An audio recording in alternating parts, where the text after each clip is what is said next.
had the privilege of knowing Jo for around 20 years. I shared an office with her for a year before she was so cruelly taken from us when we were elected in 2016, and I'm still in that same office now.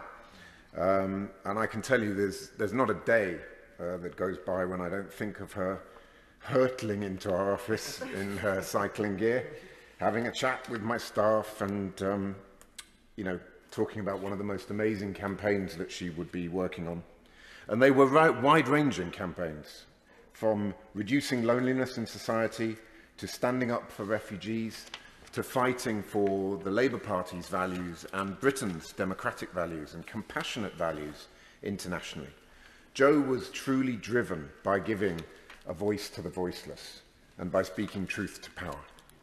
If I was really lucky, she would bring her beautiful children into the office. I'm not sure if they're here with us today. I don't think they are, but it was always wonderful to see them. And if I was really, really lucky, I would receive a dinosaur drawing or even get the chance to read them a story. And it's these personal memories of Jo that I continue to cherish most every day. You're on a good way. Thank you. I knew Jo for a far shorter period than my honourable friend, but we were both candidates in the run-up to the 2015 general election in West Yorkshire, and we had meetings as candidates and calls, and sometimes there were things that the rest of us weren't prepared or able to articulate, but Jo would always almost read what we were thinking, think the same thing and articulate it, braver and stronger than the rest of the group of candidates. And you could see that bravery and strength after she became an MP, and actually in the legacy and the foundation and what happens now, and we can all learn from that and hold on to that as a real strong part of the legacy here in this place. Yeah. If I could just say, if at any point the honourable gentleman wants me to go to the other side and come back, just tell me. I'm going to be all right, Madam Deputy Speaker. It's going to be okay. And I thank my honourable friend. He's absolutely right. Jo had an amazing, almost telepathic ability to connect with people, to read the mood, read where people were going in a conversation, and that was one of the reasons that she was such a persuasive person and such a great campaigner. I remember what Jo stood for, her dedication to the values that she held so passionately, values that I hold dear, that the Labour Party hold dear, and I know many members across this House hold dear. These values represented the very best of our country: compassion, community, solidarity, internationalism, and a belief that our great country can be greater still. She cared about our place in the world because she cared about the lives of the people that she had committed herself to serving, and understood the way that global politics affected the everyday communities in Batley and Spen and across the length and breadth of our country.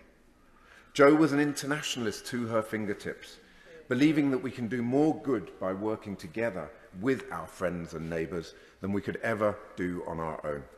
She wanted Britain to continue to be an open, tolerant and generous country that engages with the world with our heads held high instead of turning our backs on it.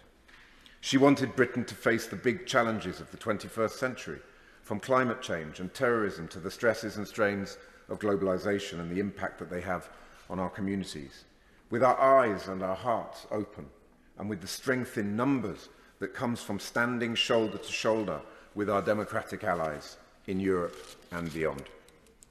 The years that have passed since Jo's death have been difficult for Britain politically, but I've always taken inspiration from the core messages that she sought to espouse through her politics. She was relentlessly committed to unity over division, as encapsulated perfectly by her famous comment that we have far more in common than that which divides us. But she also believed passionately in standing up for what was right, and she always spoke truth to power. She encapsulated, I believe, what an MP should be, viewing our opposite numbers as opponents, not as enemies, never afraid to take on an argument, but always willing to work cross-party if there was an issue where progress could be better achieved by working together in the national interest. Jo worked tirelessly across party lines because she understood that in our complex and interdependent world, that compromise is a sign of strength, not of weakness. Jo was a pragmatic idealist in every sense of the term, and I hope that we can honour Jo's legacy by seizing every chance we get to discard narrow party politics in favour of doing the right thing for the communities that we represent. I feel that a great way to honour that pragmatism would be for all sides of this House to make more effort to work together to meet some of the major challenges facing our country today, from climate change to social care. Out of the deep darkness of Jo's death must now come the shining light of her legacy. So let us build a politics of hope, not fear, of respect, not hate, of unity, not division. Whilst we will all cherish Jo's public legacy, I will also always cherish the private Jo. I'll miss her counsel, her companionship, and above all, her friendship. She was a relentlessly positive person who could lift my spirits after the toughest of days, a true friend who I miss every day that I walk through that office door. But if ever I am feeling low, I just need to look at the example provided by Jo's family, one of whom is sitting on the green benches next to us today. They've shown such remarkable courage and dignity in the past few years.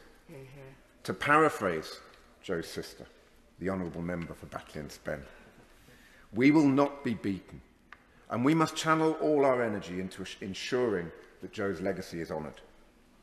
And today I want to end by paying tribute to my honourable friend, the Member for Batley and Spen. I'll never stop taking pleasure in saying that. She stood for office with such courage given the circumstances. And she spoke today in her maiden speech with such heartfelt passion about why she has stepped up, why she has taken responsibility, and why she will help us to carry forward the legacy of her sister. I know that she will serve those same Batley and Spen constituents with the same grace, commitment, goodwill and determination that Jo did before her. And she needn't worry, because whatever happens from this day on, my word, she has done her sister and my friend and this House proud. Yeah.